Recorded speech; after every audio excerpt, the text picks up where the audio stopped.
So it's obvious to us that England was hardly foreordained to take the course that it did, and that any number of potential paths were open to it.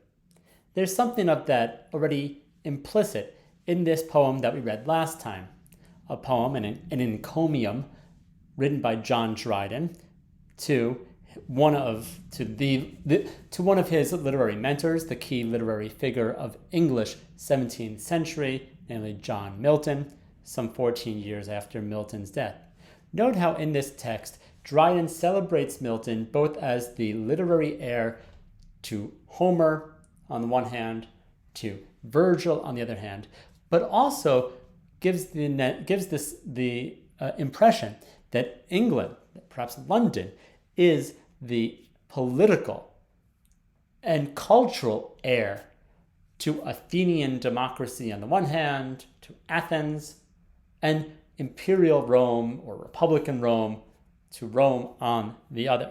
That somehow the cultural legacy of the West, those classical foundations that began in Greece, there's no country really of Hellas, of Greece at the time. There are the city-states, Athens being the preeminent among them, marked by its direct democracy of men, land-owning men. Not everyone, there are plenty of slaves and women who had absolutely no voice in the city.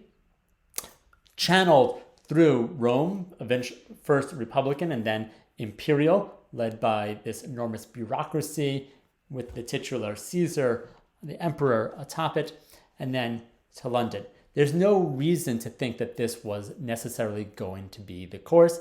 And in fact, during Milton's life, this did not even seem likely. Milton lived during a period of, as we've said, enormous religious and then political armed conflict, and saw the causes for which he had been dedicated dashed when he wrote his great epics. We'll come back to Milton in a few minutes, but let's proceed through our sources chronologically. And let's start actually here with the king in the moments before he is beheaded on the morning of January 30th, 1649, and Charles I, Charles Stuart, being a very eloquent, actually, and powerful, persuasive voice for the role of direct and absolute monarchy. While they're on the scaffold, Charles delivers a speech, as was customary, to the people assembled, to the large crowd. Few could hear him, but this was the account that was written down by one of his close aides, his chaplain, the eventual Archbishop of Canterbury, someone named Juxon, and it was written down in a newspaper account, one of these early newspapers, part of this sort of information revolution and of the 17th century. I have a typo here, excuse me. This should be 1649, not 1549. The execution, and here it is described, the king being brought out, proceeded. The trial and the execution were never really much in doubt, but in order to sway the minds of the people, the king conducted himself, and he led a very effective campaign of persuasion. He called himself the martyr of the people, and here are some of the things he said there on the scaffold. He said that, "Of the people, I am as much for them as any of you." He styled himself a champion of the people. That far from being a tyrant, he is the people's tribune, the champion of the people. That he's for the people, and anything he's done is not necessarily for his own power. Absolute monarchy was not pure self-aggrandizement at all, but rather, as he continues, for the people. For the people, and truly I desire their liberty and freedom. Charles said there on the scaffold moments before his execution, as much as anybody whomsoever. Right? He's talking about the parliamentarians, Oliver Cromwell, the leaders of the English civil wars who have brought him to this state on the precipice of death. They claim to be the champions of the people, the people's advocate. No, I am for the people as much as any of them. But I must tell you that how does he champion the people? How does he lead them? In what sense is an absolute monarch the king for the people? I must tell you, Charles Stuart continued, that their liberty and their freedom consist in having of government. They need me. They need strong leadership. They need to be secure in their homes, laws by which their life and their goods may be most their own. He, as the head of government, as the entire government himself, everyone does what he says, provides what the people need most. It is not, as he continues, for having share in government, sir. That is nothing pertaining to them. A subject and a sovereign are clean different things, and therefore until they do that, I mean that you do put the people in that liberty, as I say, certainly they will never enjoy themselves. Think about the ideas here. This is an argument for absolute monarchy. This is a reasoned case for the power of the king. The king is actually the anchor, Charles is saying here, of liberty, of the people's freedom. He's using these words, these values that obviously he knows appeal to the people, and says that the king is the guarantor of freedom and liberty. The absolute monarch, far from being a tyrant, is the guarantor of liberty and freedom. How? By providing strong government. This is still an argument that exists in our day in the 21st century. This is the argument behind authoritarian states, China, Russia, in our day, and other versions of this, that the people don't need necessarily representation. They don't want to participate in government. It is not for having share in government. That is nothing to them. People don't want necessarily to be in government, crumbling government. They want the existence of a strong, stable, secure government that allows for their personal liberty, their security at home, and the safe passage of their goods and of commerce. That is what a monarch is for, the sovereign is for. A subject is not part of being in government. A subject and a sovereign, as he says, are completely clean, different things. And that is why the people need the sovereign. They need the absolute monarch. Only an absolute king can provide all this. This is an argument that we're going to see repeated a few times. First, in Robert Filmer, an unabashed royalist and monarchist, as well as we'll see a version of this in Thomas Hobbes. Filmer provides, he's going to be both the straw man that John Locke will attack, in fact, savagely attack in the first treatise, his response to his response to this work. And you can see here that, as you can see on the top of the page, the two treatises, getting a little bit ahead of ourselves here, but the two treatises of government that John Locke, this classic that John Locke will publish towards the end of the 17th century, the first of them, actually, as it says here in the middle page, was an attack on the false principles and foundation of Robert Filmer. So Filmer, despite not being terribly well known, he becomes the antagonist of John Locke's writings. Back to Filmer himself and to see what he has to say. Robert Filmer, who is someone who's writing this actually during the growing unrest, the religious divisions that drove the political unrest of the English civil wars. So it's said that he's wrote this work actually Patriarcha, the one we're going to discuss in the 1630s, but it is not published until 1680, only the decade in which John Locke was writing the treatises on government. He writes this strongly royalist, supportive of the monarchy tractate, this treatise called Patriarcha, on the natural power of kings. People who have heard about bringing down or tearing down the patriarchy, questioning the patriarchy, this is the handbook. This is Patriarcha, a reasoned argument for the patriarchate, published posthumously in 1680, and it will argue that monarchy is not just the best, it is the natural form of government. It is the natural form of rule. What if you go out and look at nature, observe, kings have a natural right to power. So the argument here is that there is a philosophical, a natural, a drawn from observation argument on behalf of absolute power of kings. As he says here, and we'll look at one passage inside, government is of a family by the father. That is the natural and original form of rule. This is what he has to say.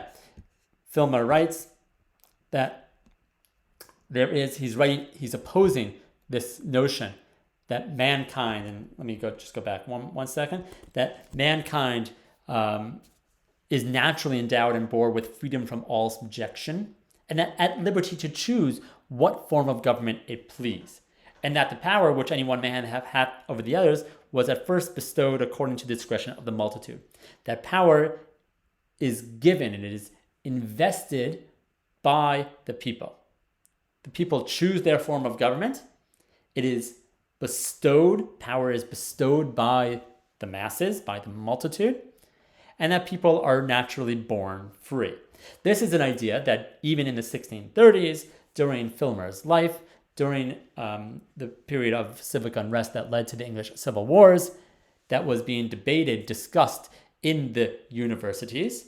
You can see how this idea will evolve in John Locke and lead a century later across the ocean, across the Atlantic, and be implanted in Thomas Jefferson's words in the American Declaration of Independence. We hold these truths to be self-evident, that all men are created equal. They are endowed by their Creator with certain unalienable rights, that to secure these rights, governments are instituted among men, and that whenever any form of government becomes destructive, it is the right of people to abolish it. That power begins and is rooted in the people who invested in their representatives. What does Filmer think about this vulgar idea, this idea of the people? Well, this is a ridiculous idea, an absurd idea. He rejects this idea, and you can see this on the right side in the extract from the Norton Anthology that I'm using here. This idea has absolutely no basis in tradition, in custom. You can't find it in the ancient fathers, the doctors of the primitive church. It contradicts what we read in our scripture, so it's against our traditions and our sources, scripture. It also contradicts the very principles of the law of nature, of what we see. Not just custom, but also nature. It's hard to say whether it be more erroneous in divinity or dangerous in policy. This is a terrible idea, an erroneous idea, and a dangerous one. For what is, and here he offers his view, what is the actual form of authority that is both ordained by God and confirmed by nature? That, and we can read this entire section, that subjection of children being the fountain of all regal authority by the ordination of God himself, follows that civil power not only in general is by divine institution, but even the assignment of it specifically to the eldest parents, which quite takes away that new and common distinction, refers not only power and universal and absolute to God, but power respective in regard to the special form of government to the choice of the people. All the duties of a king are summed up in the universal fatherly care of his people. What is he saying here? In simple 21st century English, that the investment of authority is given by God to kings, and not only that, but the form of authority, kingship, absolute monarchy, is also ordained by Scripture. What is his evidence for all this? The Bible. He uses Scripture, Adam, Noah, Abraham, as evidence, right? Here is the literal reading of the text, or an originalist reading of the text, to support what it is that is saying. How do we know that this is the form? It's always been done. Here's my proof. It's in the Bible that a nation is like a family. That also has an idea, by the way, in Aristotle, in the Nicomachean Ethics. The point that Aristotle makes is that a family is the organic, natural form of rule, and it is, of course, ruled by parents, not just parents, but by the father. And children must submit. Children are like what the father is the family. The father is the family. The king is the nation. What the children are to the family, the subjects are to the nation. People simply submit to the natural and divinely ordained authority of the king. That is Filmer's argument. This idea, again, as I said, that the nations are families is not unique to him, but here is given a very robust, very passionate, and very sincerely felt perspective. It is not the only one. Certainly not. Let's look at, and this is a strong and reasoned argument in behalf of the status quo. Not just the status quo, but what Charles was moving into of absolute monarchy. Now, Milton takes a very strong view against this. In the Tenure of Kings and Magistrates, a pamphlet that was written, an essay that was distributed in pamphlet form, another form that was emerging at this time, these short little pieces of writing that could be run off, distributed very quickly. Milton, as one of the chief propagandists and apologists for the English Civil War and for the course it took, the regicide, the killing, execution of Charles II, writes an essay arguing that the execution was lawful, that it's not just reasonable, but arguing that it is lawful to kill the king, and it has been held so through all the ages. For any who have the power to call account a tyrant or a wicked king and have after due conviction to depose and put him to death, if the ordinary magistrate has neglected or denied to do it. And that those who laid so much blame deposing are the men that did it themselves. That it is lawful to kill the king. That is his point. It is not against the law. It is in fact lawful. And he'll also write that it is advisable. This essay was published 2 weeks after the execution. It came out in February 1649. It was written in response to slackening of support for the regicide. As you can see in this title page, it's trying to call those who said, let's depose him but not kill him, to account that he was saying these are two sides of the same coin. He'll write in this text that power is clearly entrusted to the people, not to the fathers, not to kings. Is entrusted by the people to kings, but not irrevocably so. People have the original power, they entrust it to kings, but they can revoke it in the case that the magistrate neglects his duties.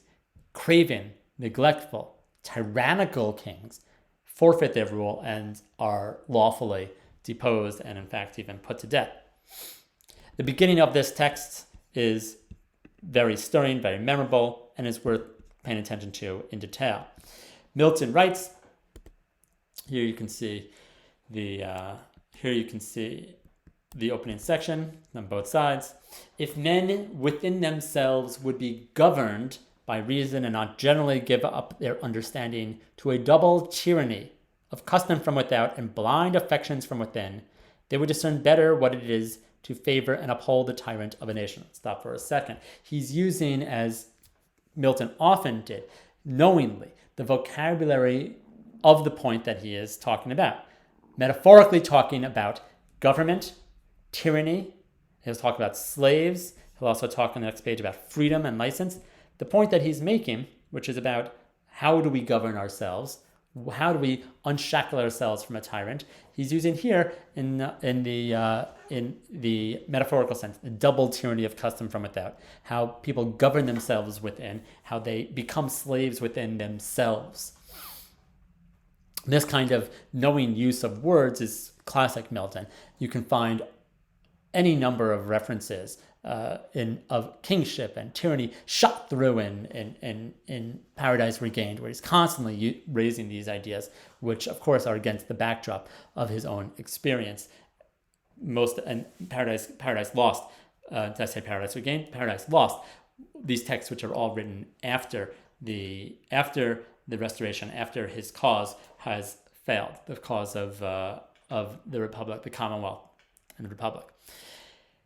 Although he's not clearly completely passionate, resolutely anti-monarchical, he's simply saying that he believed in what England. He may have believed either in the Commonwealth or more clearly in what England became, the constitutional monarchy, where the king, the monarch, the king and queen are subject to the consent of Parliament, of the people. What is he saying here? If men would be governed by reason, reason calls for people think about reason and the exercise. If they were to, as he says, if they were to but choose, then they would see that the tyrannical, they would be able to free themselves from from slavish upholding of a tyrant. But what tyranny, what bad government skews people or perverts their ability to judge well, their own judgment? Custom from without, blind affections from within. Custom from without? Well, Filmer said that's what's great. Filmer was saying we should just do what we've always done.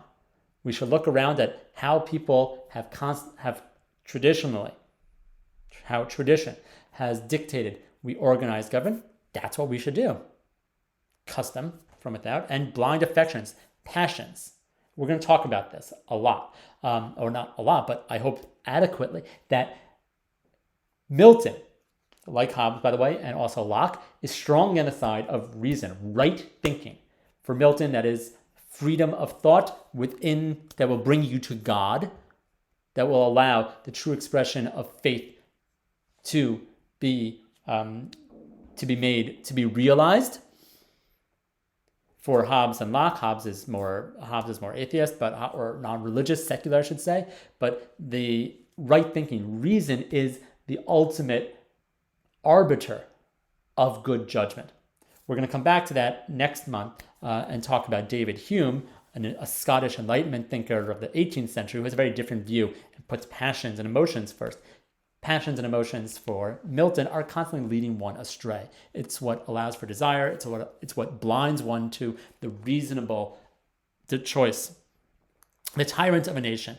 But because we are governed not necessarily by reason, we're seldom governed by reason, but rather by what we're just so used to doing. And this is true of us. How we just can't, during Corona, we so seldom could change what we had to do. This is what I'm used to doing.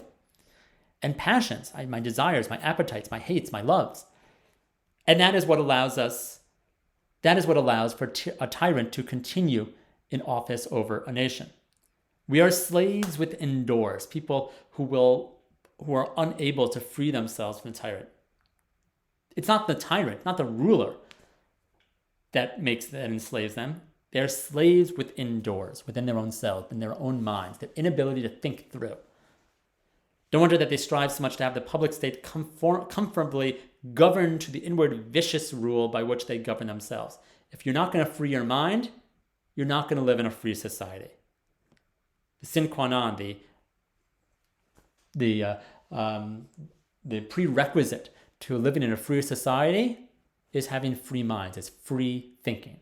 And Milton, as you know, was deeply committed to free expression, lack of censorship, to a free exchange of ideas. None can love freedom heartily but good men. What a fabulous line. None can love freedom heartily but good men. Good men meaning right-thinking men. People who are not governed by reason, but by something else, by appetite, by glory, by ambition, by cunning. The rest love not freedom but license. They simply want license. And this is a direct response to my mind to what Charles Stewart was saying. People just need freedom. Milton's saying that's not real freedom. That's license. Just to do what you want. A strong government can let you do what you want as long as you don't ask any important questions. You can go by very well in Hong Kong and China and Russia. Just don't ask about fundamental questions. The rest love, so just to read this in sequence, none can love freedom heartily but good men. The rest love not license, but, the rest love not license, sorry, one second. The rest love not freedom but license, which never hath more scope or moral done than under tyrants. Tyrants will let you do what you want.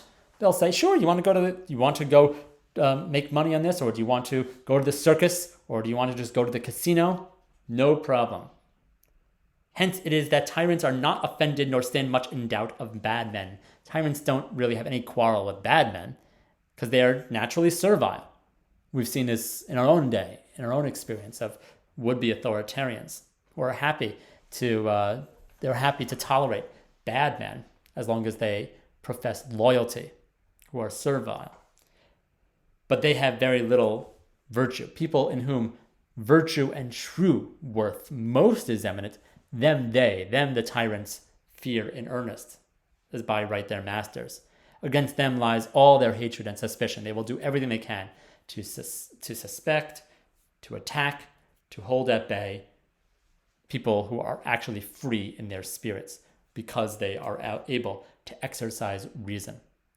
Neither do bad men hate tyrants. It's also reciprocal. Bad men, I have no problem with tyrants. They're willing to sacrifice their real freedom as long as they have license with their religious practice or their actual or their personal practice license, but have always been readiest when the falsified names of loyalty and obedience to color over their base compliances.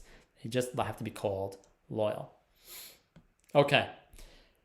Let's just finish this section, and then we'll take a break before we move on to Hobbes and Locke. No man who knows aught, who knows anything, says Milton, can be so stupid to deny that all men naturally were born free. Does he agree with Filmer? No. He is of the school that Filmer attacks. He's of that sort of scholastic, that intellectual school that men are born free. And how is this so? Because they are born in the image of God. This is a religious argument. He is our quintessential example, Milton is, of the Christian humanist, the religious humanist. They are born in the image and resemblance of God himself, who is, of course, free. And by privilege above all the creatures to command and not obey. People are born not to obey, but to command. So he is of the dissenting school. Men are born free. Nearly a century later, this is being written in 1649 and 17, I can't remember the exact year, but in the mid 18th century, Jean-Jacques Rousseau, the French-speaking, writing in Geneva, philosopher, will write The Social Contract, another key text in this tradition that begins with a very famous line that, in translation, man is born free, and everywhere he is in chains. That it is society that chains man, but that man is born free. A very powerful exposition of this notion that freedom is a birthright to humans. Here they think it is really to men, by the way. But from the time of Adam's transgression, here's his Paradise Lost account, hasn't yet been written when he's writing this, falling among themselves to do wrong and violence, people agree to, by common league, to bind each other from mutual injury. Because of our predisposition to violence, to sin, we agree to restrain ourselves, we surrender part of that freedom, and we bind each other from mutual injury and defend themselves against any that give disturbance or opposition to such agreement. We create a social contract. This is our first version of what we'll see more passionate, more clearly put forth, social contract theory. We agree to defend ourselves against all opponents. That's how cities, towns, commonwealths developed. And because no faith in all was found sufficiently building, because we don't trust anyone else entirely, and we don't trust ourselves, they saw it needful to ordain some authority. That is how you get kings. We created some authority. This authority has the power to punish, defense, preservation. We give them access to power over bodies, to punish, to defend. They communicated and derived either to one. The people gave, derived, meaning they delegated their power to one whom for the eminence of his wisdom, the leader should be marked by excellent wisdom, by excellent practice and exercise of reason, and integrity and pursuit of truth, they chose that person above the rest, or to more than one, or they can choose a number of people. He's not wedded to the monarchy, for whom they thought of equal deserving. That could be a republic, a government. First was called a king, other magistrates, not to be lords and masters, but rather to be their servants in some way. They are public servants. They are their deputies and commissioners to execute, by virtue of their power, their entrusted power, that justice which every other man by the bond of nature and covenant must have executed for himself. Natural law, and he also says this is a religious argument. We see it because of we are in the image of God. That's his account, his religious account, his scriptural account. People are free. There is no power of one over another. But we, for personal needs or for social needs, entrust it. We create a government and entrust others to be our deputies, our commissioners. We give them, the people lend their power to leaders. Of course, he's aware that it can corrupt, as people, philosophers, political thinkers since time immemorial have been aware. The temptation of such a power left absolute in their hands, perverted them at length to injustice and partiality.